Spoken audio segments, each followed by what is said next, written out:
সেদিন কিছু পাঞ্জাবি শপিং করেছিলাম, আজকে কিছু পাঞ্জাবি শপিং করতে চলে আসলাম মিরপুরে। হ্যালো এভরিওয়ান, আসসালামু আলাইকুম। আশা করছি সবাই ভালো আছেন। চলে গেলাম মিরপুরে, পাঞ্জাবি কিছু কেনা বাকি ছিল।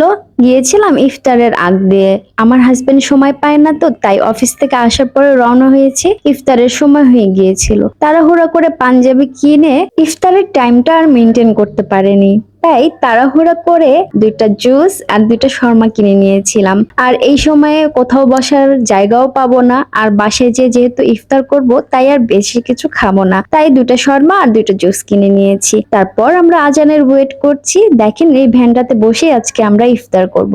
আজানও দিয়ে দিয়েছে। আমার হাজবেন্ড তরমুজের জুসটা ট্রাই করছে। তরমুজের জুসটা ভালোই ছিল, কিন্তু একটা কেমন যেন অদ্ভুত স্মেল আসছিল, হয়তোবা লেবু দিয়েছিল, আসলে আমি ঠিক বলতে পারছি না। তারপরে পাপায়া জুসটা ট্রাই করছি, ওটা এমন জমে গিয়েছিল, বেরই হতে চাচ্ছিল না। যাই হোক, আমাদের এই ভ্যানে বসে ইফতার করার এক্সপিরিয়েন্সটা আমার কাছে দারুণ লেগেছে, অনেক ভালো লেগেছে।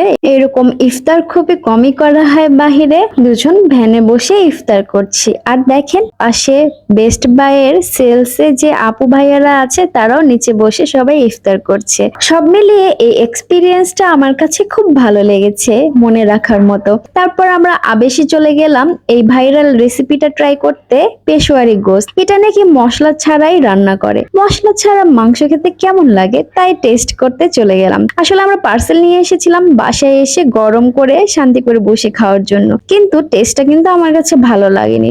দামটাও অনেক বেশি নিয়েছে, দামের তুলনায় টেস্টটা আমার কাছে মোটেও ভালো লাগেনি। আপনাদের কাছে ভালোও লাগতে পারে, আসলে আমি বলতে পারছি না। এই ভিডিওটি এখানেই শেষ করে দিচ্ছি। সবাই ভালো থাকবেন, আল্লাহ হাফেজ।